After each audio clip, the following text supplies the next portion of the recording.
Are you going crazy?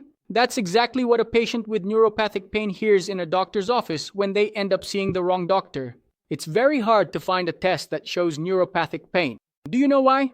Neuropathic pain is something you feel and we can't see it in any test.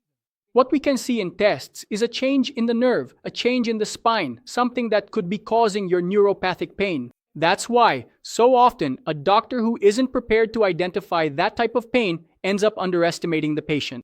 In other words, since I can't find the cause, to me, it doesn't exist. And then the patient leaves extremely frustrated, and I see that many times the patient even ends up thinking it's all in their head, that they're making up that pain. But if you're here watching this video and you feel burning, electric shocks, tingling, or loss of sensation in an area where a nerve should be functioning, you probably have neuropathic pain and you don't need any test to figure that out.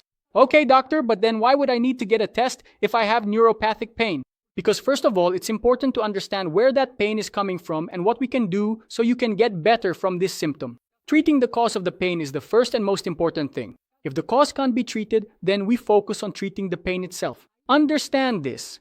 A patient who has a herniated disc, who feels a pain running down the back of the thigh, the back of the leg, all the way to the foot, and that herniation appeared recently, needs to have surgery to remove the hernia so they can get relief from the pain. However, a patient who had a herniated disc, spent a long time in pain, already had the hernia removed, and yet the pain is still there. There is no longer a hernia to treat. In that case, we will treat the chronic residual pain that the patient is left with after the herniated disc.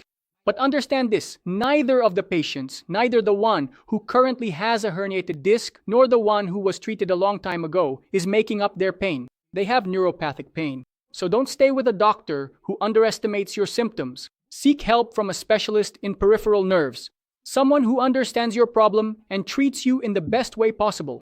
Today, medicine has advanced significantly. We have medications for pain treatment, we have procedures like nerve blocks for pain management, and we even have electrode implants, the neurostimulator, to help you recover from neuropathic pain that keeps you from living your life. There is no reason for you to stay with a doctor who says nothing can be done. Seek help immediately. If you enjoyed this content about neuropathic pain and noticed that there is little discussion about this issue on the internet, help me out as well, like this video and follow our channel.